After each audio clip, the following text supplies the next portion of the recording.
आता लगेच हरिभक्ती परायण प्रकाश महाराज जवंजाळ यांच्या हरिकीर्तनाला प्रारंभ होतो आहे. रामकृष्ण जय राम कृष्ण हरि जय जय राम कृष्ण जय जय राम कृष्ण जय राम कृष्ण जय जय राम कृष्ण जय राम कृष्ण राम कृष्ण जय जय राम राम कृष्ण राम कृष्ण राम कृष्ण हॅलो हॅलो रूप पाहतालोचनी सुख झाले होता जनी तुहा विठ्ठल बरबा तुहा माधव बरबा तुहा माधव बरबा तुहा माधव बरबा रूप पाहतालोचनी सुख झाले होता जनी तुहा विठ्ठल बरबा तुहा माधव बरबा तुहा माधव बरबा तुहा माधव हॅलो सुकृताची जोडी म्हणून विठ्ठल यावर तुहा विठ्ठल बरबा तुहा माधव बरबा तुहा माधव बरबा तुहा माधव बरबा सुकृता म्हणून विठ्ठल तुहा विठ्ठल बरबा तुहा माधव बरबा तुहा माधव बरबा तुहा माधव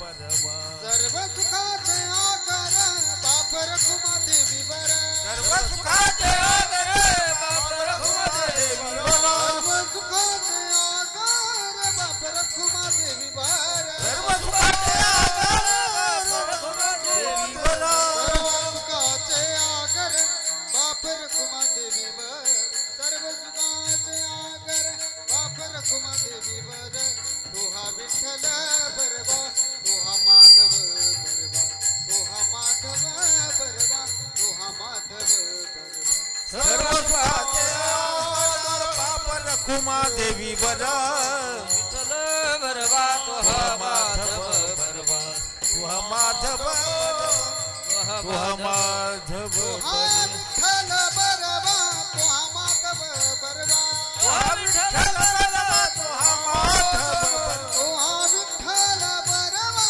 तुहा माधव बरबा तुहा विठ्ठल तुहा माधव बरबा तुहा विठ्ठल बरबा तुहा माधव बरबा तुहा माधव बरबा तुहा माधव बरबा तुहा विठ्ठल बरबा तुहा माधव तुहा माधव बरबा तुहा माधव बरबा जय जय राम जय जय राम हरि हरि जय जय राम हरे जय जय राम हरि जय जय राम कृष्ण हरि जय जय राम कृष्ण जय जय राम कृष्ण हरि जय जय राम जय जय राम कृष्ण हरि जय जय राम कृष्ण हरि राम कृष्ण हरि जय जय राम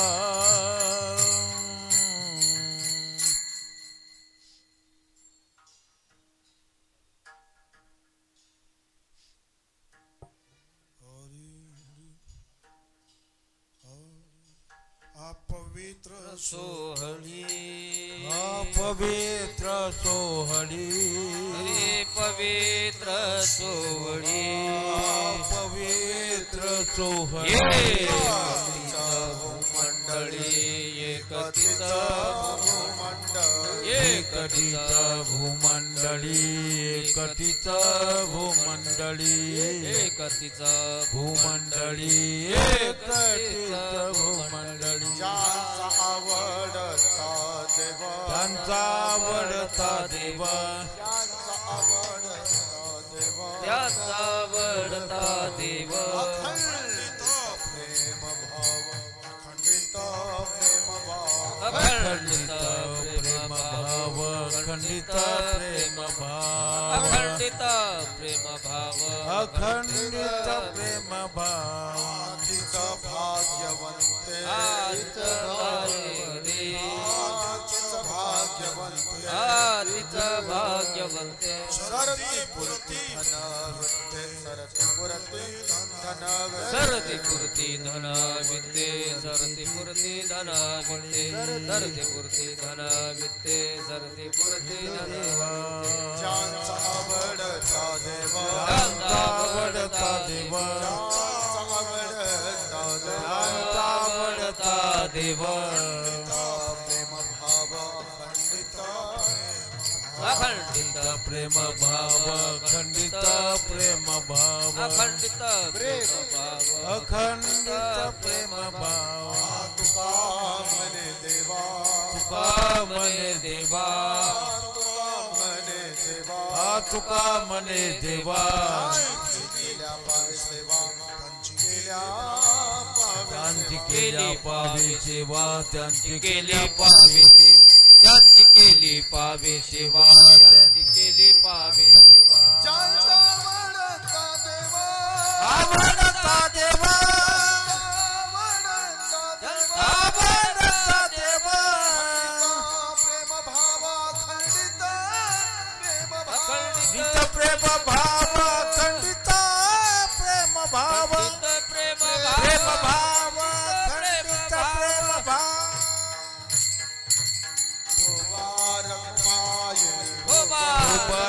खुमाई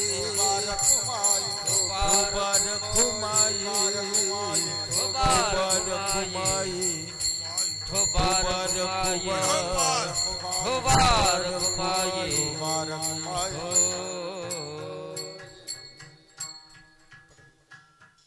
हॅलो पवित्र सोहळी पवित्र सोहळी पवित्र सोहळी पवित्र सोहळी पवित्र सोहळी पवित्र सोहळी पवित्र सोहळी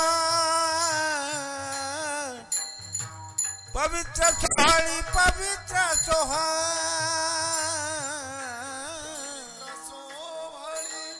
पवित्र सोहळी पवित्र सोहळी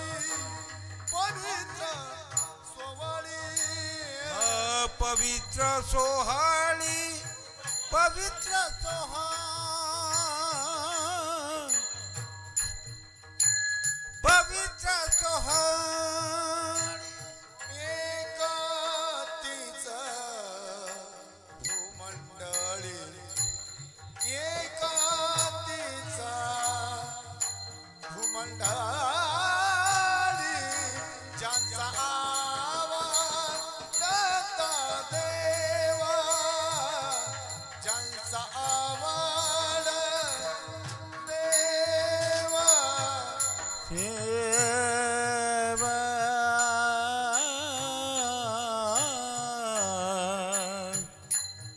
एकतीच भूमंडळी एकटीच भूमंडळी आवडता देवा ज्यांचा आवडता देवा अखंडित प्रेम भाव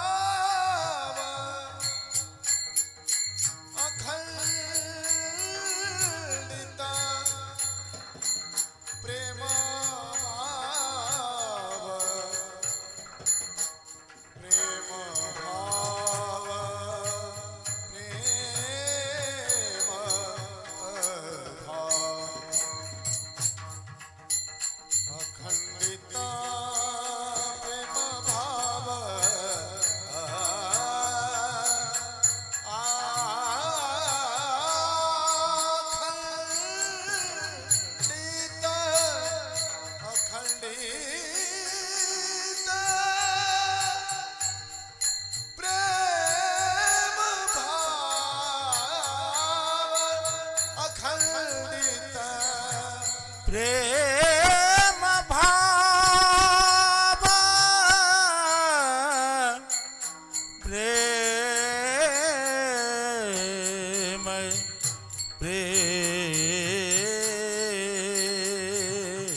प्रेम भाव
भाग्यवंते सरती पुरती धनविते ज्यांचा आवडता देव अखंडित प्रेम भाव तुका म्हणे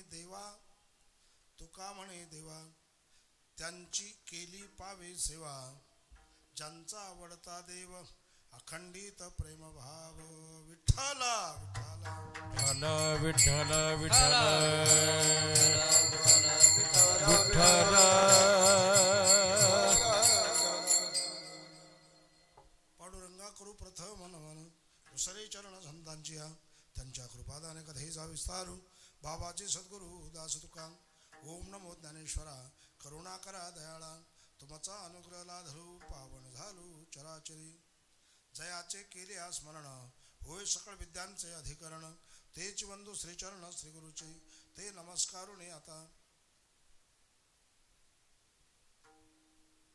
पवित्र सोवळी एकतीच भूमंडळी ज्यांचा वडता देव अखंडित प्रेमभाव. प्रस्तुत सेवेसाठी निवडलेला अभंग संत श्रेष्ठ जगद्गुरु तुकाराम महाराज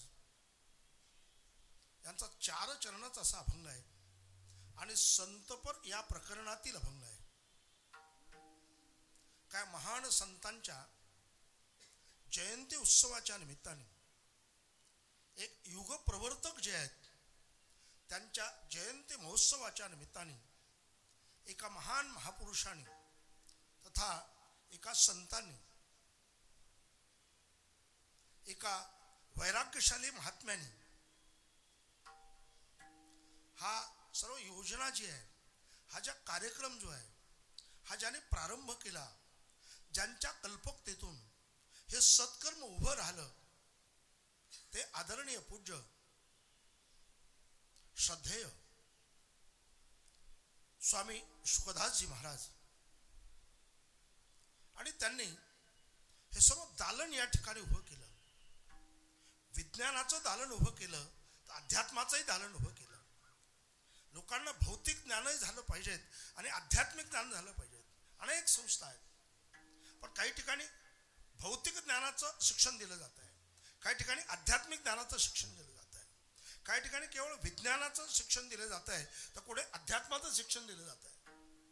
आणि मूलतः आपली तत्वरचना अशी आहे विज्ञानासह ज्ञान हा महत्त्वाचा भाग आपल्या ज्ञानाचा आपल्या विचाराचा आहे. आणि आपली तत्वप्रणाली त्या परंपरेतून आली म्हणून त्या परंपरेला एक पुढे नेण्याच्या दृष्टिकोनातून या थोर महात्म्याने ही सर्व रचना या ठिकाणी उभी केली. आणि त्यातूनच हा सर्व धार्मिक आध्यात्मिक सर्व हा कार्यक्रम अशा प्रकारचा प्रारंभ झाला. आणि आज संत विचाराची समाजाला आवश्यकता आहे. आणि तुकोबाराय ज्ञानोबाराय नाथ महाराज आदी करून जे संत आहेत यांनी मूलतः आपली वाटच सोपी करून दिलेली आहे. कारण संत जे आहेत हे केवळ विचार देण्यासाठी संत आलेत आणि केवळ विचार दिलाच एवढं नव्हे तर स्वतः अंगीकारला आणि तो समाजाच्या पुढे ठेवला. अर्भकाचे साठी पंत्या ते धरले पाठी तैसे संत जगी क्रिया करुणे दाविती अंगी. असे संत जे आहेत ते मूलतः या समाजामध्ये योग्य दिशेने परिवर्तन व्हावं, योग्य दिशेने समाज परिवर्तित व्हावा या भावनेतूनच या रचनेतूनच समाज संत जे आहेत या जगात आलेले आहेत. आम्ही वैकुंठवासी आलो याचे कारणासी बोलले जेरुसे साच भावे वर्ताया झाडू संतांचे मार्ग. केवळ एकटे तुकोबारायचा हा शब्द प्रघात पद्धत नाही, त्यांनी शब्द प्रयोग असा केला आम्ही म्हणजे सर्व संत मालिका जी आहे हे संत आम्ही सर्व आलोत या कार्या येथे उपकारासाठी आले घरजा वैकुंठी. उपकार करण्यासाठी आले, एक सामान्य माणसाला दिशा देण्यासाठी आले, सामान्य माणसाच्या जीवनाचं दुःख नाहीचं करण्यासाठी आले. आणि मग इथे आल्यानंतर त्यांनी असं एक अभंग जे आहेत त्यांनी संत वाङ्मय जे आहे प्रत्येक संतांनी कोणी ओवीमध्ये कोणी श्लोकामध्ये कोणी अभंगामध्ये असं एक वाङ्मय जगापुढे अशा प्रकारचं ठेवलं. आणि मग या वाङ्मयाच्या माध्यमातूनच जगद्गुरु तुकोबारायांचा हा एक अभंग आहे. आणि या अभंगातून तुकोबारायांनी संतांचं महात्म्य वर्णन केलेलं आहे. इथं वर्णन आहे पण संतांच्या महात्म्याचं वर्णन, संतांचं जे महात्म्य आहे, संतांचं जे एक विशेष रचना त्यांच्या जीवनातली आहे, त्यांचं अंतर्लक्षण काय. कारण संतांच्या संदर्भामध्ये आपण जर विचार केला तर आज दिखावा जो आहे हा भाग वेगळा, पण संतांचं काही अंतर्लक्षण असतात, काही बाह्य लक्षण असतात. आज बाह्य लक्षणं जे आहेत असू नये असं नाही, पण केवळ अंतर्लक्षण बाजूला सारून बाह्य लक्षण ठेवून जगामध्ये आपला मान मान्यता एक प्रतिष्ठा मिळवण्याचा हा जो प्रयत्न अशा प्रकारचा असतो त्याच्या पाठीमागे सुप्त अहंकार या पद्धतीने अशा प्रकारचा असतो. पण ज्यांच्या अंतःकरणामध्ये ज्यांच्या हृदयात या अहंकाराला थारा नाही तर ते असे जे असतात की त्यांच्या अंतरात्म्यामध्ये अंतरंगातले जे संत असतात त्यांचा भाग वेगळा असतो.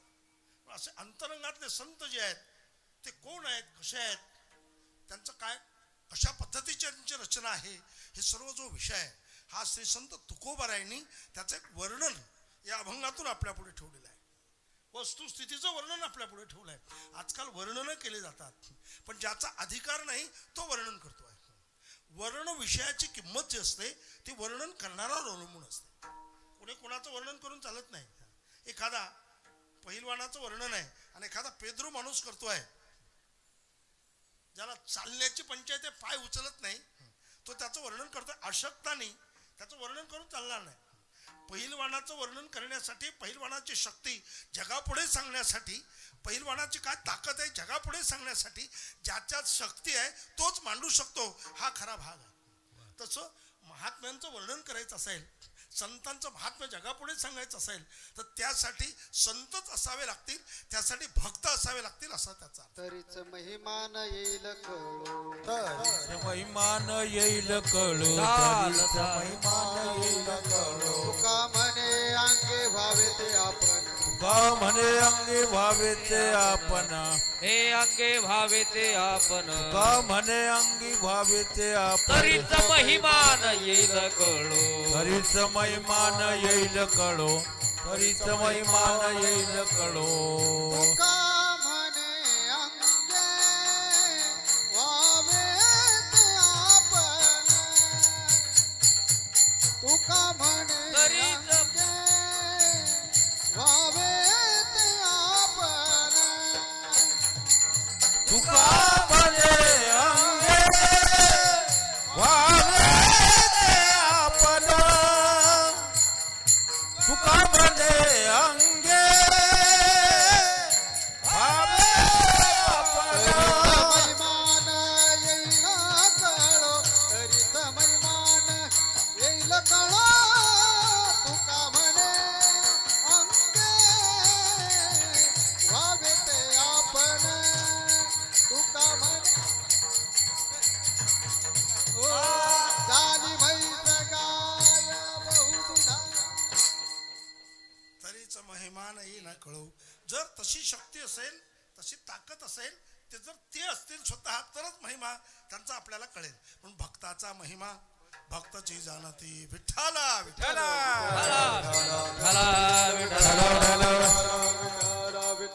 एक सूचना आलेली आहे व्यासपीठला. ओमकार गजानन धोंडगे राहणार पेन टाकळी हा मुलगा हरवला आहे. महाप्रसाद घेताना जर कुणाला सापडला असेल तर त्याने आश्रमाच्या व्यासपीठावर त्याला घेऊन यावं. विठ्ठला विठ्ठला विठ्ठला विठ्ठला विठ्ठला विठ्ठला विठ्ठला विठ्ठला विठ्ठला म्हणून स्थिती अशी आहे की संतांचा महिमा वर्णन करण्यासाठी संतच असावे लागतात, भक्ताचं वर्णन करण्यासाठी भक्तच असावे लागतात. बाकीच्याने काही उपयोग नाही करू, कारण त्याचा महिमाच इतका मोठा आहे, त्यांचा किती सांगितलं तरी कमी पडेल, हा त्याचा अर्थ आहे. झाली बोलायाची सीमा, सीमा झाली बोलायाची सीमा. सीमा झाली बोलायाची सीमा, सीमा झाली बोलायाची सीमा. हा ऐसा संताचा महिमा, ऐसा संताचा महिमा. संताचा महिमा, ऐसा संताचा महिमा. झाली बोला याची सीमा, झाली बोला याची सीमा.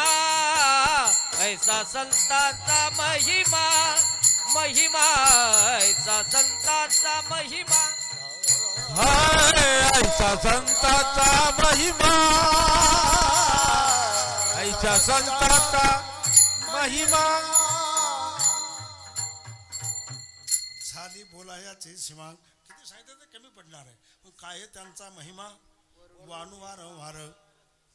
हरिभक्त थोर भूमंडळी. महिमा वर्णन करायचा तो थोरांचा. कारण जे थोर आहेत ते साधू आहेत. साधू थोर जाणा साधू थोर जाणा असे ते थोर आहेत. म्हणून अशा थोरांचा काय महिमा आहे, थोरांचं काय वर्णन आहे ते तुकोबारायांनी अभंगाच्या पहिल्या चरणाचं पवित्र सोहळी सोहळी पवित्र सोहळी पवित्र सोहळी हा पवित्र सोहळी हा एकतीच भूमंडळी भूमंडळी एकतीच भूमंडळी त्यांचा बडता देव देव त्यांचा बडता देव एक एक भूमंडळ भूमंडळ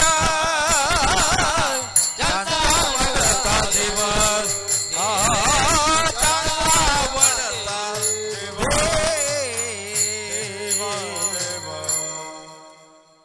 काय महिमा आहे, काय वर्णन आहे, काय महात्म्य सांगितलं तर पवित्र सोवळी एकतेची भूमंडळी.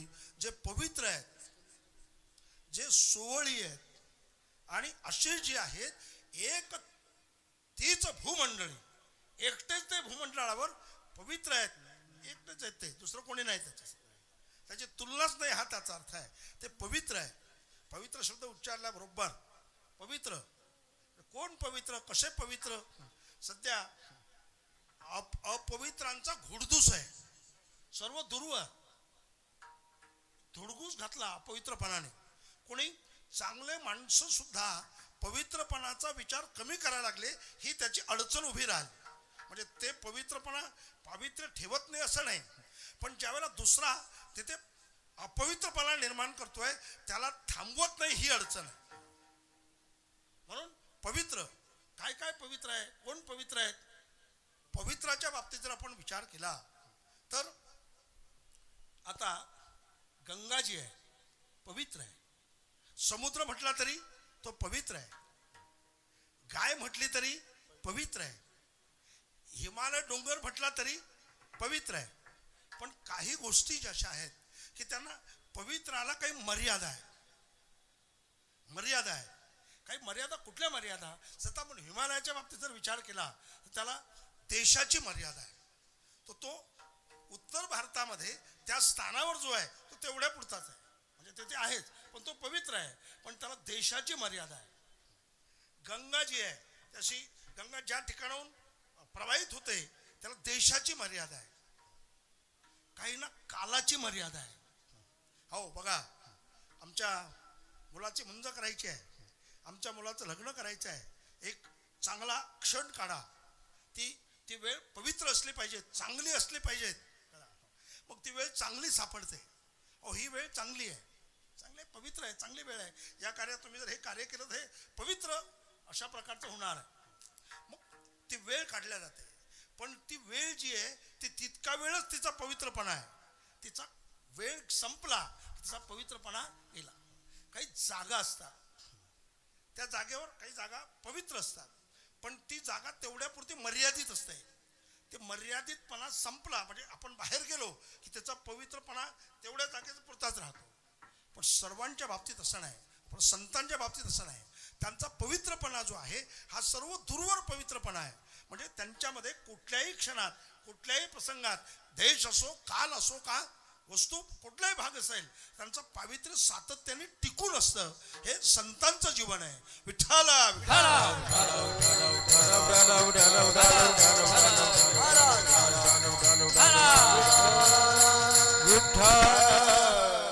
आणि आता गंगेचा आपण जर सहज विचार केला, गंगा पवित्र आहे.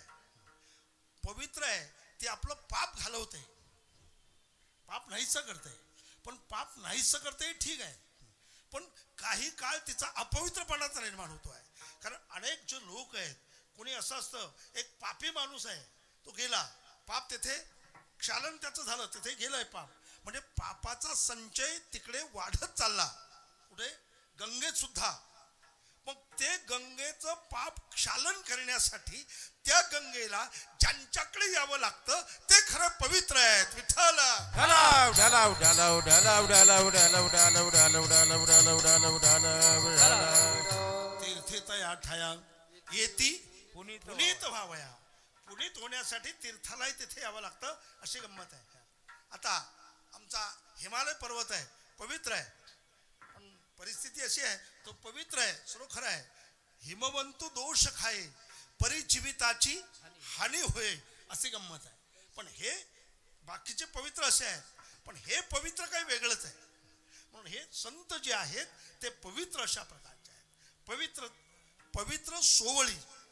तर आपला वेळ अतिशय मर्यादित आहे, कारण आपल्याला कुठल्याही स्थितीत 7ला थांबायचं आहे, पूर्णत्वाने थांबायचं आहे. म्हणून पवित्र सोवळी, त्यांचं सोवळी आहे.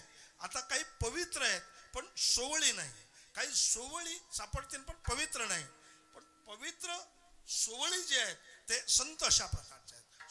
सोवळी म्हणजे त्यात कधी सोहळ असतं, कधी ओवळ असतं. पण ही जे सोहळ आहे, सोवळी जे आहे, सोवळी म्हणजे ज्यांच्या अंतःकरणात पूर्ण शुद्धताच आहे, जिथे अशुद्धतेचा अंश सुद्धा नाही, असे जे आहेत त्याला म्हणायचं सोवळी. जे सोवळी जे आहेत तर ते असे जे सोहळ त्यांचं आहे की व्यापक दृष्टिकोन ज्यांच्या जीवनात निर्माण झाला ते सोहळे अशा प्रकारचे आहेत. तसं म्हणतो ना आपण, ज्यांच्या जीवनातली विषमता संपली त्यांच्या जीवनात सोहळ अशा प्रकारचा आलाय. विठ्ठला विठ्ठल ढालाव ढालाव ढालाव विठ्ठल विठ्ठल विठ्ठल. विषमता संपली, जीवभाव जगतभाव हा ज्यांच्यातला संपुष्टात आला ते त्यांच्या जीवनातलं सोहळ आहे. आता हे सोहळे झाले त्रिभुवन विषम धोनी सांडले. विषमता संपली. हा लहान आहे, हा मोठा आहे, हा गरीब आहे, हा श्रीमंत आहे, ही विषमता जीवनातली संपली. उपाधी वेगळे तुम्ही निर्विकार. कुठलीच उपाधी शिल्लक नाही, हे खरं सोहळ आहे. उपाधी असेल तर ते सोहळ होणं शक्य नाही. जर निरुपाधिक स्थिती निर्माण झाली, जर तशी दृष्टिकोन निर्माण झाला, असं म्हणतात ना, ऐसा प्रतिरसाचा उतला भाऊ, हे समस्तही श्री वासुदेव, हे समस्त वासुदेवच आहे. ही भूमिका जेव्हा निर्माण होते, जळी स्थळी काष्टी पाषाणी परमात्माच आहे ही भूमिका, आणि ही दृष्टी जेव्हा निर्माण होते याचा अर्थ असा आहे की ज्यांची देहदृष्टी बाजूला जाऊन ज्यांच्या ठिकाणी आत्मदृष्टी निर्माण झाली, असं जे ज्यांचं योजना धोरण जे असं अशा पद्धतीची भावना व्यापकता ज्यांच्या जीवनात निर्माण झाली की त्यांची दृष्टी जी आहे ती वस्तूर अशा प्रकारची पोहोचली. समजतो ना आपण, या उपाधी माझे गुप्त जे चैतन्य जे सर्वात ते तत्वज्ञ संत स्वीकारिती सरली पैसे हे खुर्मिले असे परी निवडून राजहंस हे वेगळे की जै भूसवी जै वट उपणे तारा हे घनवट उडोते फलकड जाणू आले तैसे विचारता निरसले प्रपंच सहज सांडवले तत्वता तत्व उरले त्याने असे. असं तत्व ज्यांच्याकडे शिल्लक राहिलं त्यांच्या जीवनात सोहळ झालं, हा त्याचा अर्थ आहे. त्यावेळेला हरिरेव जगत जगदेव हरी को भिन्नो नैवमती इतिहास परमार्थ गती, अशी धारणा त्यांच्या जीवनात निर्माण झाली, असा त्याचा अर्थ आहे. मग त्यावेळेला शून्य स्थावर जंगम व्यापन राहिला कळ बाप रखमादेवरू विठ्ठल हो सकळ, हा भाव निर्माण झाला. हा भाव निर्माण झाला. जसं विठ्ठल जळी स्थळी हा भाव निर्माण झाला. हा भाव निर्माण होणं हे सर्वात महत्वाची बाब अशा प्रकारची आहेत. म्हणून जिकडे पाहिलं तिकडे परमात्माच आहे, याला म्हणायचं खरं सोहळ. आणि हे सोहळ तेव्हा जेव्हा जीवनातली विषमता संपली, जेव्हा जीवनातले विटाळ संपला. विटाळ संपला म्हणजे विटाळ दोन प्रकारचे आहेत, भौतिक दृष्टिकोनातून सुद्धा मांडत नाही. एक नेणिवेचा विटाळ आणि दुसरा जाणिवेचा विटाळ. हे दोन जे विटाळ आहे, हे दोन विटाळ जेव्हा संपतील तेव्हा जीवनात सोहळ निर्माण होत आहे. विठ्ठल विठ्ठल विठ्ठल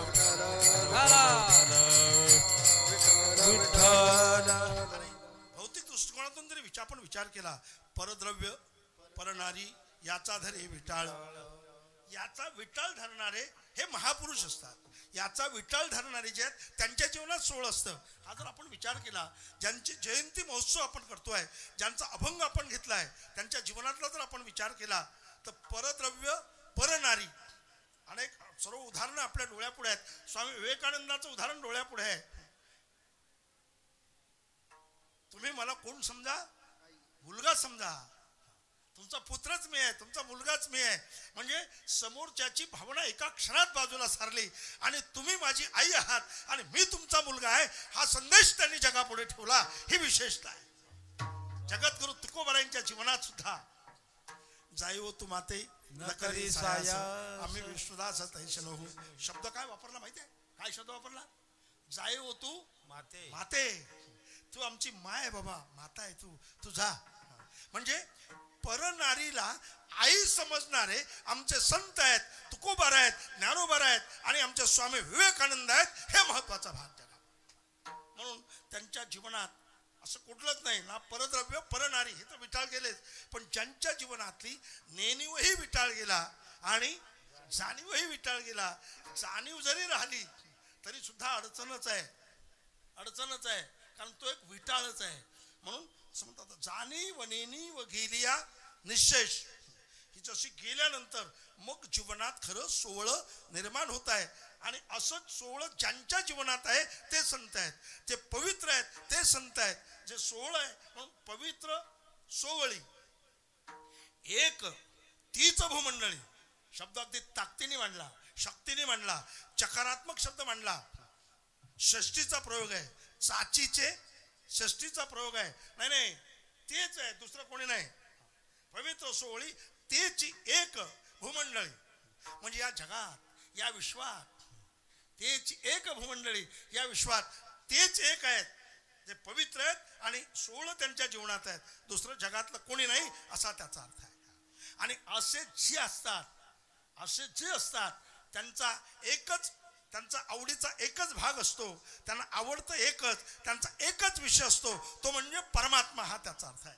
आपला विषय वेगळा, सामान्य माणसाचा विषय विषय आणि संतांचा विषय देव आहे. बस आमच्या जीवनातलं चिंतन जे आहे ते सतत आमचं चिंतन वेगळं आणि संतांचं चिंतन वेगळं. ज्यांचं जीवन पवित्र बनलं, हे पवित्र बनण्याचं एकच कारण आहे की त्यांच्या जीवनात सतत प्रभूचं चिंतन झालं, म्हणून त्यांचं जीवन पवित्र बनलं. पवित्र तो देह वाणी पुण्यवंत जो वदे अच्युत सर्व काळ. त्यांचं जीवन पवित्र बनलं आणि असं पवित्र बनल्यानंतर एक सोहळं निर्माण झाल्यानंतर असं त्यांचा सतत देव विषय असल्यामुळे, सतत देवाचं चिंतन करत असल्यामुळे त्यांना जगात दुसरं काही आवडतच नाही.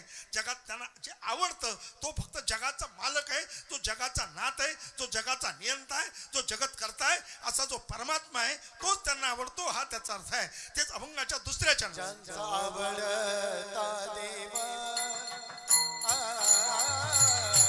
ज्यांचा आवडता देव, ज्यांचा आवडता देव, ज्यांचा आवडता देव,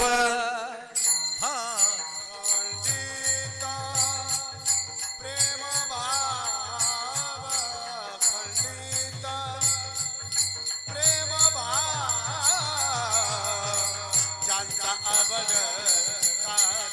ज्यांचा आवडता देव, ज्यांचा आवडता देव, खंडिता प्रेम भाव, खंडिता प्रेम भाव, ज्यांचा आवडता देव, ज्यांचा आवडता देव,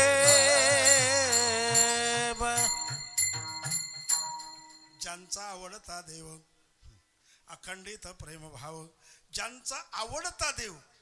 त्यांच्या जीवनात जर कोण आवडत असेल तर देव आवडतोय. आपल्याला काय आवडतं हा भाग वेगळा, सामान्य माणसाला काय आवडतं हे वेगळं. सामान्य माणसाला काय आवडतं, विषय आवडतात, शब्द, स्पर्श, रूप, रस, गंध, याच्यामुळे माणसं आपले आकर्षित होतात, तिकडे जातात. मग ते तिकडे विषयाकडे गेले की मग सर्व भुलून त्याच्या मागे धावत राहतात. कारण विषय उडी भरले जीव, आता याचे कोण करेल किंवा नुपजे नारायणे भाव, पावने ठाव नरदेह. कोण सुख धरिले, कोण सुख धरिले संसारी. विठ्ठला विठ्ठला विठ्ठला विठ्ठला विठ्ठला विठ्ठला विठ्ठला विठ्ठला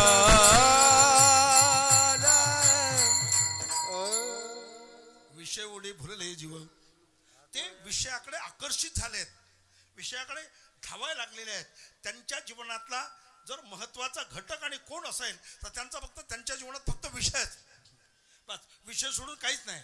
त्यांच्या डोक्यात एकच आहे, आपल्याला जे सुख मिळणार आहे, आपल्याला जे समाधान मिळणार आहे ते फक्त विषयाने मिळणार आहे. हा त्यांच्या जीवनातला एक भ्रामक कल्पना त्यांची आहे.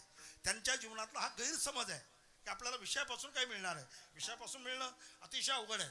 विषयी सुख आहे हे बोलण्याचे सारखे नव्हे, का विद्युत स्फुरणे कान पाहे जगा माझी, शक्यच नाही. पण ते तिकडे आकर्षित होत राहतात विषयाकडे. चिंतन सुद्धा त्यांच्या जीवनात विषयच असतं. त्यातला एक का असं होतं, इतकी आवड का? अव्हाटले असता बुद्धी विषय सुखचे परमावधी, जीव तैचा उपाधी आवडे लोका.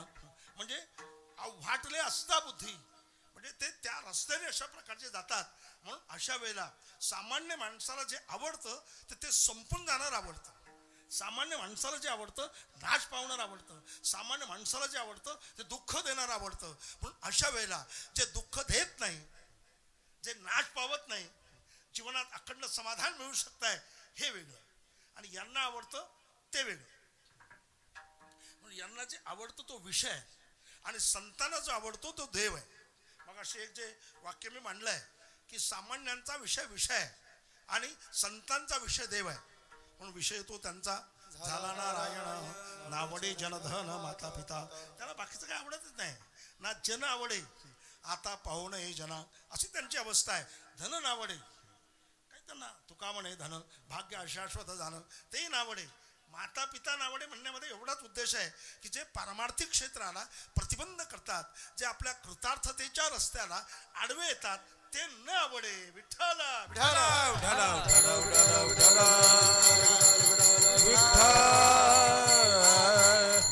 पण तुकोबारायांच्या संदर्भात जर आपण विचार केला तर तुकोबारायांचा विषय हा परमात्मा झालेला आहे.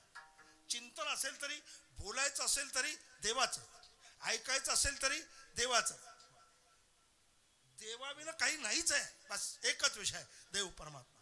अखंड खंडे ना जीवन, अखंड खंडे ना जीवन, अखंड खंडे ना जीवन, अखंड खंडे ना जीवन, खंडन जीवन, खंड खंडेना जीवन, खंडन जीवन, खंडेना जीवन, अखंड खंडे ना जीवन. राम कृष्ण नारायण, राम कृष्ण नारायण, अखंड खंडे ना जीवन. राम कृष्ण नारायण, राम कृष्ण नारायण, राम कृष्ण नारायण, राम कृष्ण नारायण. प्रेम चालीला प्रवाह, प्रेम चालीला प्रवाह, प्रेम चालीला प्रवाह, प्रेम चालीला प्रवाह. अखंड खंडेना जीवन, राम कृष्ण नारायण, राम कृष्ण नारायण, अखंड खंडेना जीवन, राम कृष्ण नारायण, कृष्ण नारायण, राम कृष्ण नारायण. प्रेम चालीला प्रवाह, प्रेम चालीला प्रवाह, प्रेम चालीला प्रवाह, वाहिला प्रवाहो. अखंड खंडेना जीवन, रामकृष्ण नारायण असं सतत त्यांना परमात्मा एवढा आवडतो. एक आण घेऊन ज्ञानोबा सांगतात, तुझी आण वाही नगा देवराय, बहु आवडसी जीवापासून या. मला किती आवडतो तू. अहो आण घेऊन घालतोय, आण घालून सांगतोय. ज्ञानोबा आण घालून सांगतात की देवा तुझ्यापेक्षा मला दुसरं कोणी आवडत नाही, त्याच्यापेक्षा पुढच्याच प्रमाणात आणून आवडे. जीवीचे या जीवा, प्रेम भावाचे या भावा, किंवा तुझं वाचून केशवा आणून आवडे. देवा आणून म्हणजे अगदी कुठला आऊट सुद्धा, अगदी छोट सुद्धा, म्हणजे या विश्वातलं तू सोडून मला काही आवडतच नाही, हा त्याचा अर्थ आहे. एकच आवडतो फक्त परमात्मा. परमात्मा सोडून काही आवडतच नाही. म्हणून ज्यांना परमात्म्याचीच आवड आहे, परमात्माच ज्यांना आवडतो, देवाचीच ज्यांना आवड आहे, की किंबहुना पुढच्या शब्दात ते त्यांचा अखंड प्रेम भाव असा तेथे अशा प्रकारचा असतो. अखंड प्रेम भाव. मग अखंड म्हणजे ज्यांचा प्रेमाचा आणि भाव हे दोन्ही सुद्धा कधी खंडित होतच नाही असे जे आहेत ते संत आहेत. विठ्ठल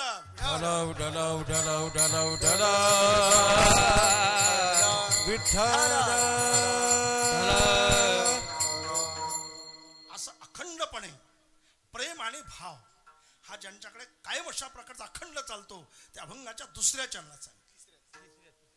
दुसरं झालं का? मग आता झालं म्हणजे पुन्हा डबल म्हणायचं असतं.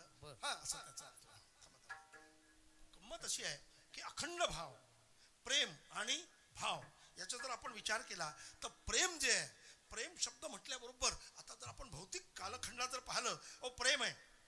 प्रेम म्हटलं की जरा आणि वेगळ्या अडचणी उभ्या राहतात. प्रेम पण संसारातलं प्रेम वेगळं आणि परमार्थातलं प्रेम वेगळं.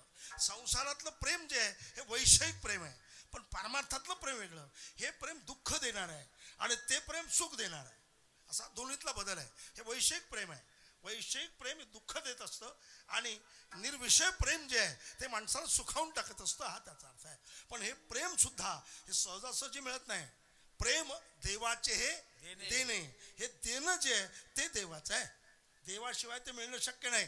तुकोबारायने सुद्धा एका ठिकाणी तुका म्हणे देवा प्रेम भातुके पाठवा. तुका म्हणे देवा काही भातुके पाठवा. काही भातुक म्हणजे मला प्रेम पाठवा. कारण प्रेम जे मिळतंय ते देवाकडून मिळतंय आणि कुठली गोष्ट भगवत चिंतनात जर प्रेम असेल तर महत्वाचं आहे. प्रेमाविन भजन असं एवढंच मानतोय. प्रेमाशिवाय भजन सुद्धा शक्य नाही. प्रेम भजनात प्रेम भाव असण्याची आवश्यकता आहे. हा प्रेम ज्यांच्या ठिकाणी आहे असं परमात्म्याबद्दलचं प्रेम हे संतांच्या जीवनात आहे. आणि एवढंच नव्हे भावही त्यांचा तसाच आहे. कारण भावाशिवाय ते काही परमात्मा मिळत नाही. भावेविना देव नकळे निसंदेह. भावाशिवाय शक्य नाही. भावच महत्वाचा आहे. देवा कारणे भाव तस्मात द्यावे लगे फार सेवित. म्हणजे भाव अतिशय महत्वाचा आहे. तुका म्हणे होता ठेवा. जर मिळायचं असलं तरी तो मिळाला तरी कशाने मिळेल. तुका म्हणे होता ठेवा. तो या भावा सापडला. भावाने तो सापडतोय. किंबहुना एवढा प्रभू भावे त्याने संपुष्टी राहावे. हा एवढा जरी असेल तरी तो भावाने अशा प्रकारचा आपल्यापर्यंत येऊ शकतो हा सिद्धांत आहे. म्हणून प्रेम भाव हा प्रेम भाव अखंडित ज्यांच्या जीवनात आहे असे जी आहेत ते संत अशा प्रकारचे आहेत. आणि असे जे संत आहेत त्यांच्या जीवनात खरे ते भाग्यवंत आहेत. ते सोडून जगात कोणी भाग्यवंतच नाही. म्हणजे जगात भाग्यवंत हा वेगळे वेगळे अशा प्रकारचे आहेत पण खरे भाग्यवंत आहेत ते संत अशा प्रकारचे आहेत. हे अभंगाच्या तिसऱ्या चरणात भाग्यवंत भाग्यवंत भाग्यवंत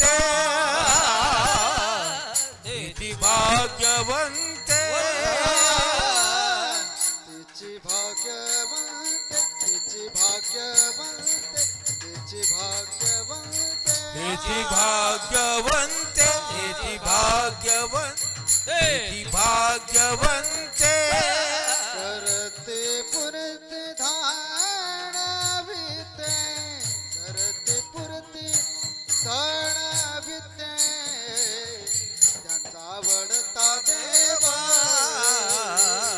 ज्यांचा आवडता देवा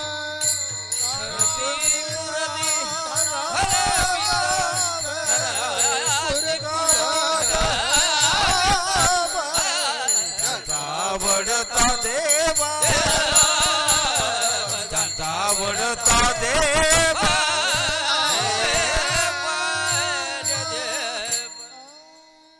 पुन्हा शब्द मांडलाय. पहिल्या चरणात सुद्धा शब्द मांडताना एक तेची एक चकारात्मक मांडला. आता तिसऱ्या चरणात सुद्धा तेची म्हणजे द्व्यक्तीने मांडलाय. पण ते सोडून कोणी नाहीच आहे भाग्यवंत आहे. कारण अन्य लोकांचं भाग्य वेगळं. बाकी लोक कशातही भाग्य समजतात.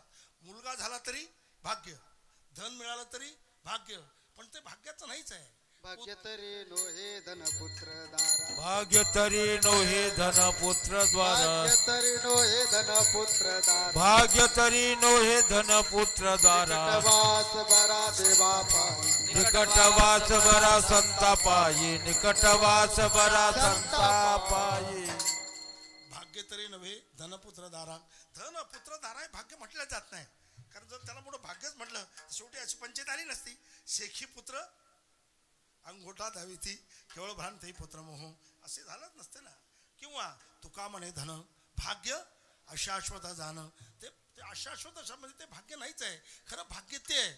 भाग्य म्हणतो म्हणून दया शरण गेले पंढरी राया, जे पंढरी रायाला शरण गेले, ज्यांना फक्त परमात्माच आवडतो ते खरे भाग्यवान आहे. म्हणजे तेची भाग्यवंत सरती पुरती धनवित्ते, सरती पुरती धनवित्ते.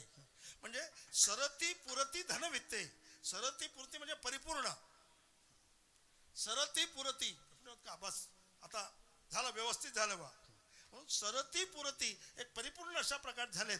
आणि त्याच्यामध्ये धनवित्त याचा जर आपण विचार केला तर बाकीच्यांचं वेगळं आणि संतांचं वेगळं. कारण संत जे आहेत या संदर्भात धनाच्या संदर्भात संतांची भूमिका वेगळी आहे. कारण त्यांना माहिती आहे की म्हणतात ना मिळवताना सुद्धा परेशान, सांभाळताना सुद्धा परेशान आणि जाताना सुद्धा परेशान. म्हणजे हे जे धन आहे त्याच्या मागे ते फिरत नाही. त्यांना माहिती आहे की खरं धन जे आहे ते वेगळं आहे. पण त्यांना हे कमी मिळतं असं समजू नका. कुठलं हे धन त्यांच्याकडे कमी असं नाही, त्यांच्याकडे यथासांग आहे.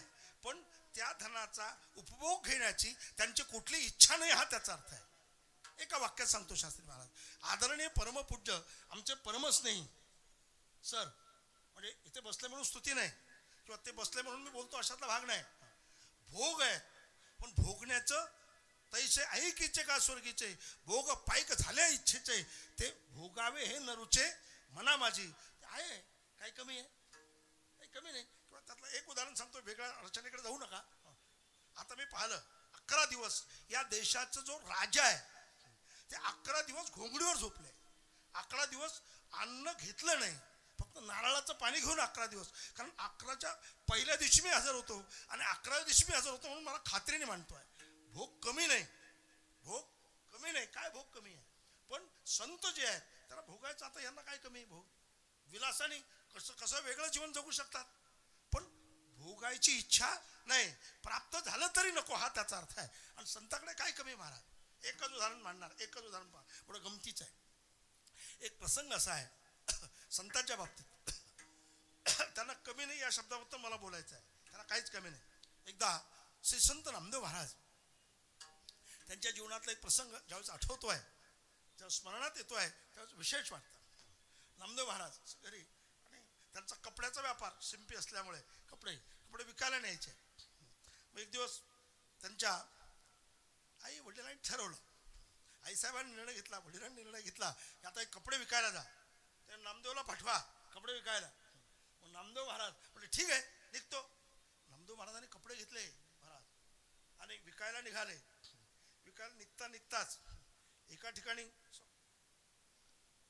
लघवीला गेले, कपडे टेकवले, लघवीला गेले नामदेव महाराज.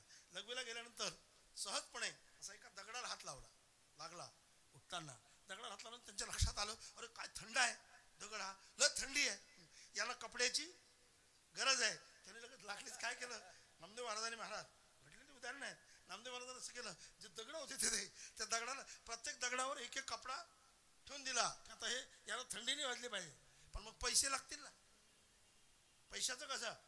त्यांनी सांगितलं हा दुसरा जो दगड आहे तू जमानतदार राहायचा, तुझी जमानत तुला साक्षीला ठेवलाय, याला हे कपडे दिले, मग नंतर पैसे लागतील. त्याला जमानतदार ठेवलं एकाला. नामदेव महाराज घरी आले. आई साहेबांनी गोडाईने विचारलं, अरे नामा आला? हो म्हणे. कपडे विकले? हो दिले कपडे. अरे वा चांगलं काम केलं. त्याचे वडीलही आले नंतर, अरे काय झालंय? कपडे विकले. बाबर आपल्या मुलांनी चांगला व्यापार केला, कपडे विकले, काही अडचण राहिली नाही. मग मात्र दामाजी पंतांनी विचारलं, माल कुठे आहे, कपड्याचे पैसे कुठे आहेत? त्याने सांगितलं बाबा ते कपडे दिले, ते 8 दिवसांनी पैसे मिळणार आहे. एक जमानतदार ठेवला, तो जो जमानतदार आहे तो पक्का आहे, हा त्याला पक्का ठेवलं. ते त्याने सांगितलं मी 8 दिवसांनी तुमचे पैसे देईल, हे देतील, काही काळजी करू नका. हेच म्हणत होते नामदेव महाराज, तो जमानतदार पैसे नक्की द्यायचे, हो देईल नक्की. आले घरी, सांगितलं असं. म्हणे 8 दिवस थांबा. 8 दिवस गेले. पण मग ज्यांच्याकडून कपडे आणले पहिला माल ते आले ना व्यापारी, पैसे लागतात. आता कसं ते पैसे तर लागतील ना, पैसे द्यावे लागतील. तर मग आता पैसे द्यायचे आहेत. ठरलं. मग ते म्हणे मी जमानतदार घेऊन येतो. जमानतदार नामदेव महाराज गेले आणि तो दगड उचलून घरी आणला. त्यांचे वडील आणि ते पाहायला लागले. कोण जमानतदार आहे? हे काय हा जमानतदार आहे. ठेवला दगड. गंमत एक झाली. दगड ठेवला. त्या व्यापारी जो आला बाकीचे पाहायला लागले. काय दगड? ते म्हणे हे काय आणला ना दगड, हा पैसेच आहेत. दगड आहे, हा जमानतदार आहे. नाही त्याने दिले हा देईल. गंमतच झाली. आणि ते दगड सोन्याचं झालं ना महाराज, पुरुषोत्तम महाराज. दगड सोन्याचा. आता दगड सोन्यात झाल्याबरोबर मग काय त्याची बातमी पोहोचली. मग ज्यांच्या शेतातून दगड आणला त्या माणसाला माहित झालं की आता त्या दगडाचं सोनं झालं तिथे. मग तो ते आला, ते माझ्या शेताचा दगड आहे, ते मला पाहिजे. तेवढं बाबा तुझ्या शेताचा तू घेऊन जा, तू घेऊन जा. उचलला, बाहेर गेला. तो दगड आत होतो तोपर्यंत सोनं, बाहेर दगड. अरे एका वाळूच्या खड्याला म्हणजे एक परिस तयार होतोय, कशाला लावा. म्हणजे इतकी ताकद ज्यांची आहे, पण ऐश्वर्य भोगायचं, भोगाची इच्छा नाही, म्हणून वेगळंच अशा प्रकारचं आहे. आणि यांच्याकडे जे समृद्ध आहे, जे परिपूर्ण आहे, ते धन आहे. मग कोणचं धन त्यांच्याकडे परिपूर्ण आहे? एक ज्ञानाचं धन परिपूर्ण आहे, एक परमार्थाचं धन परिपूर्ण आहे. जोडिले हे न सरे धन, अविनाश आनंद घन, अमूर्त मूर्ती मधुसूदन. म्हणजे जोडिले हे न सरे धन. त्यांच्याकडे असं धन आहे की ते जोडल्यानंतर ते सरतच नाही, म्हणजे परिपूर्ण आहे, हा त्याचा अर्थ आहे. परिपूर्ण धन आहे, कारण ते धनच मोठं आहे. परमार्थ महाधन असं एक मोठं धन त्यांच्या जीवनात त्या संतांना मिळालंय, परमार्थ महाधन. आणि असे जे आहेत ते संत आहेत, जे पवित्र आहेत, ज्यांच्या जीवनात सोहळ आहे, ज्यांना देवच आवडतोय, ज्यांच्या देवाच्या संदर्भात अखंड प्रेम भाव ज्यांच्या अंतःकरणात आहे, ते खरे भाग्यवंत आहेत. आणि असे भाग्यवंत जे आहेत ते खरे संत आहेत. असे संत आहेत. कोण संत आहेत? असे ते संत आहेत. आणि असे जे संत आहेत त्यांची सेवा जर केली तर ती सेवा देवाला मिळते, हा त्याचा अर्थ आहे. तुका म्हणे देवा, तुका म्हणे देवा, तुका म्हणे देवा, तुका म्हणे देवा,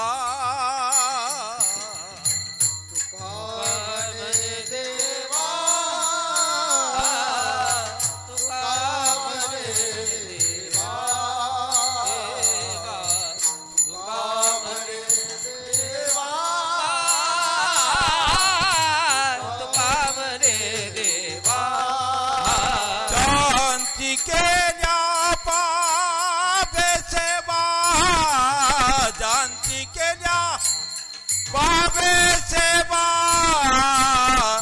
चांदी गेल्या बाबे सेवा, ज्यांचा आवडता देवा, ज्यांचा आवडता देवा, ज्यांचा आवडता देवा,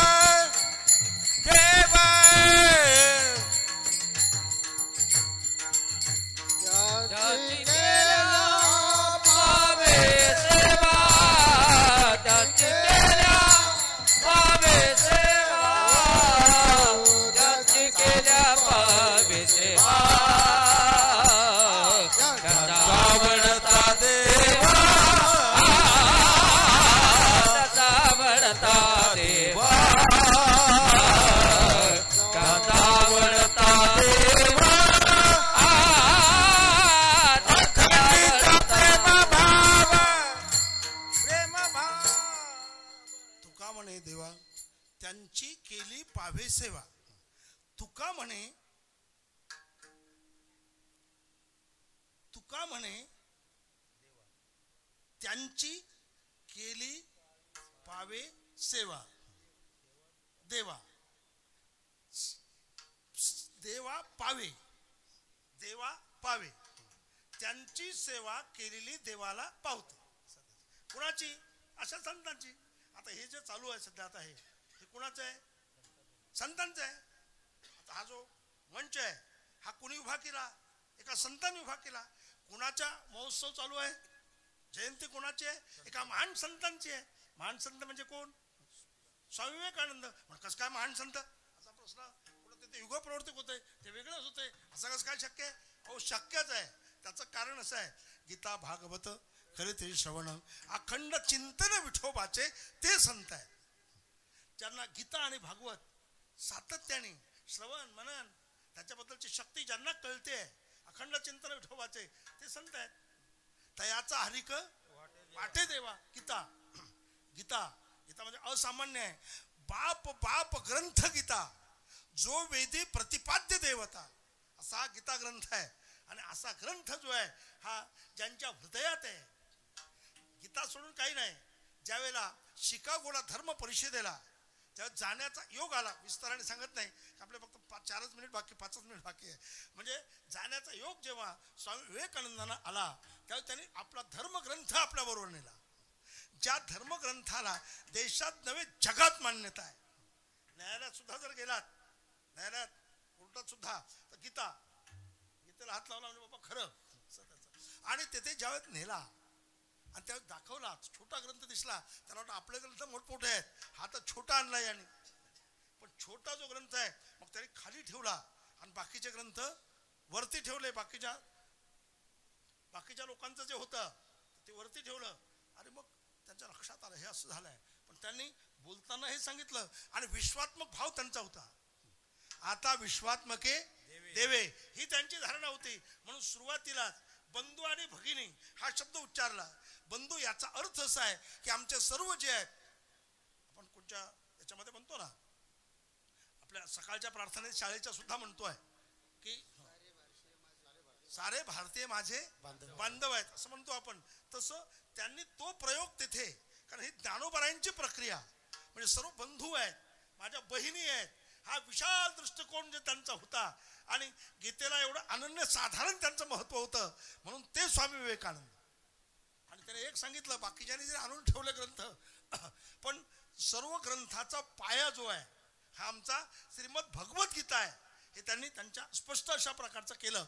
म्हणून गीतेला एवढं जवळ मानणारे, उपनिषदाला मानणारे, वाङ्मयाला मानणारे, वेदाला मानणारे, असे जे होते श्रुतीला मानणारे, ते स्वामी विवेकानंद अशा प्रकारचे होते. म्हणून ते महान संत होते. आणि त्यांची सेवा केली तर देवाला सुद्धा त्याचं समाधान मिळणार आहे. आणि ज्यांच्या माध्यमातून उत्सव आहे ते आमचे आदरणीय पूज्य श्रद्धेय श्री संत सुखदास महाराज, एक महान संत. त्यांची दृष्टी काही वेगळीच, त्यांची दृष्टीच वेगळी. आणि सर्वांना एक समजण्याची त्यांची धारणा. आणि एक कुठेतरी गोर गरिबासाठी काहीतरी उभं केलं पाहिजे. म्हणजे जे का रंजले गांजले त्याची म्हणे जो आपुले, तोच साधू ओळखावा. ते पूज्य सुखदास महाराजांच्या जीवनात आपल्याला सातत्याने अशा प्रकारे दिसलं. मी मागच्या वेळी तुम्हाला सांगितलं, माझी स्वतःची आई कॅन्सरग्रस्त, इकडे जा तिकडे जा तिकडे जा.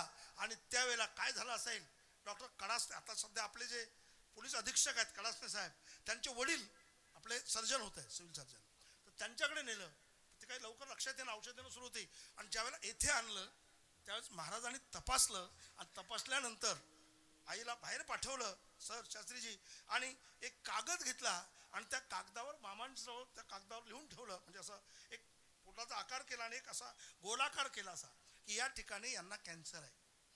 मग संभाजीनगरला ज्यावेळेस गेल्यानंतर त्या डॉक्टरांना सांगितलं किंवा आमच्या महाराजांनी असं सांगितलं. ते म्हणजे असं कुठं शक्य आहे, तपासलं का, त्याने फूट काही बाकीचं काही चाचण्या केल्या का, ते म्हणजे काही नाही. त्यांनी पालन सांगितलं. याचा अर्थ असा आहे की प्रत्येकाचं काय दुःख आहे हे समजून घेण्याची ताकद त्यांच्यात होती, हा त्याचा अर्थ. पण जे का रंजले गांजले त्याचे म्हणे जो आपुले, तोच साधू ओळखावा, देव तेथेची जाणावा. या पद्धतीने असे जे संत महात्मे जे आहेत त्यांची सेवा केली तर देवाला सुद्धा ती प्राप्त होते, हा त्याचा अर्थ आहे. उदाहरण फक्त एकच सांगणार आहे, विस्ताराने सांगणार नाही. तसं मुलगा आणि आई आहे. मुलाला जर चांगलं म्हटलं तर त्या आईला बरं वाटतं, मुलाला जर थोडं वेगळं म्हटलं तर आईला खरं वाटतं. मुलाचा ठोका दिला, त्या आईच्या डोळ्यातून अश्रू येतात. आईच्या डोळ्यातून. ठोका कोणाला दिला? मुलाला. अश्रू कोणाकडून? आईकडे. असा असा असा भाग आहे. तसं कारण तिला फार आवडतं ते. किंबहुना धनुर्धरा जो मातेच्या उदरा, तो मातेचा सोयरा की तुला इतकं प्रेम असतं. तसं इकडे सुद्धा तेही प्राणा परवते आवडती मज निरुते. म्हणजे मला प्राणापेक्षा जास्त आवडतात म्हणून ते भक्त अशा प्रकारचे असतात. एक उदाहरण काही सांगत नाही, आता थांबवतो. आमचे आदरणीय बंडा महाराज कराडकर फार सुंदर एक उदाहरण सांगायचे की ते म्हणायचे 3 आंबे. विस्ताराने सांगत नसल्यामुळे एकांच्याकडे दिले आणि त्यांनी सांगितलं एकाने, ते मला असं स्वप्न पडलेलं आहे, ते देवाला आंबे द्यायचे आहेत, हे आंबे घेऊन जा. मग त्याने ते आंबे दिले आणि आंबे दिल्यानंतर ते वारकरी जे होते 2, त्याने 2 खाल्ले आणि एक देवाकडे ठेवला आणि ते त्यांचे आले पुन्हा परत. यांना पुन्हा स्वप्न दृष्टांत झाला, बाबा तू आंबे पाठवले 2, ते मला मिळाले. यांनी त्या वारकऱ्याचा शोध घेतला की दिले किती? 3. आणि देवाला किती भेटले? 2. यांनी किती दिले होते? 1च दिला होता. विस्ताराने सांगायचं नाही मला उदाहरण. 1च दिला होता. पण ते म्हटलं झालं कसं मग हे? ते वारकरी म्हटले तिकडे 1 दिला, आम्ही 2 खाल्ले. ते म्हटले देवाचा साक्षात्कार मला झाला आणि त्यांनी सांगितलं मला 2 मिळाले. नंतर पुन्हा त्याची चाचपणी ज्यावेळेला पूर्ण केली, पुन्हा स्वप्नात दृष्टांत झाला. बाबा गंमत अशी आहे, त्या भक्तांना जे 2 दिले ना ते खरे 2 मला मिळाले, कारण त्यांना देण्यात मला पावतंय, हा त्याचा अर्थ आहे. म्हणून तुका म्हणे देवा त्यांची केली पावे सेवा, ज्यांचा आवडता देव अखंडित प्रेम भाव विठोबा रखुमाई.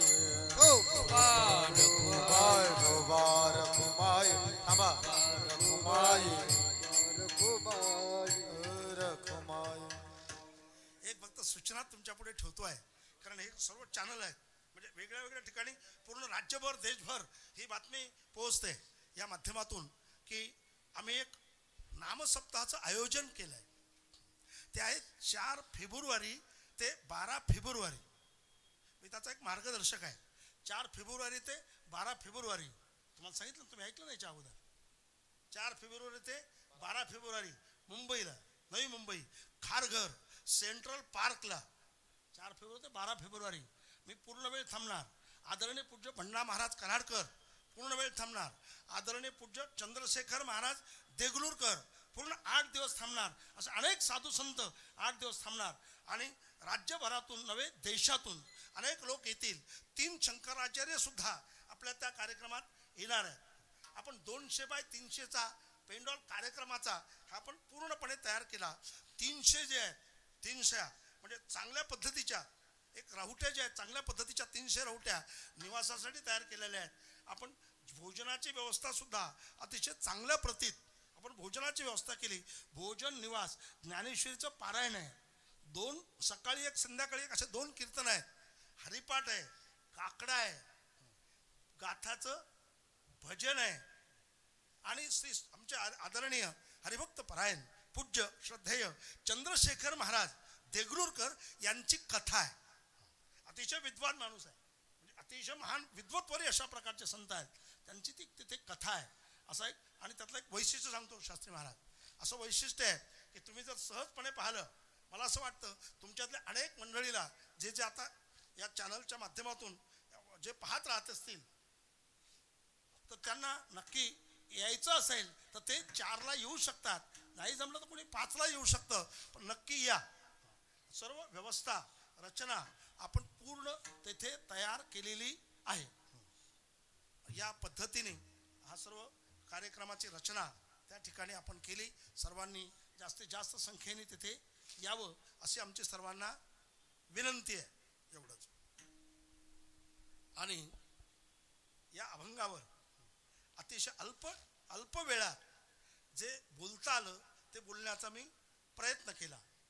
झालेली सेवा संतांच्या चरणी आपल्याला समर्पित करायची आहे, पण तत्पूर्वी माऊलींचं भजन घ्यायचं आहे. ज्ञानेश्वर माऊली ज्ञानराज माऊली तुकाराम, ज्ञानेश्वर माऊली ज्ञानराज, ज्ञानेश्वर माऊली ज्ञानराज. तरी न्यूनते पुरते अधिकते सरते करून घ्यावे तुम्ही तरी नुतसही पायाचा प्रसादे काही बोललो विनोदे मद क्षमा करणे संते नोहे अंगभूत युक्ती झालेली सेवा संतांच्या चरणी समर्पित करून या ठिकाणी शब्दाला थांबवतोय.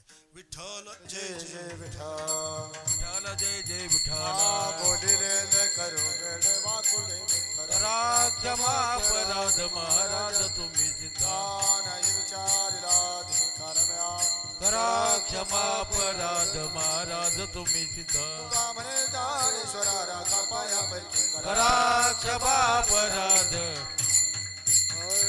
देव तुकाराम देव तुकाराम तुकाराम तुकाराम तुकाराम विठ्ठली कवरधर विठ्ठल श्री ज्ञानदेव तुकाराम परमपूज्य सुखदासजी महाराज की जय.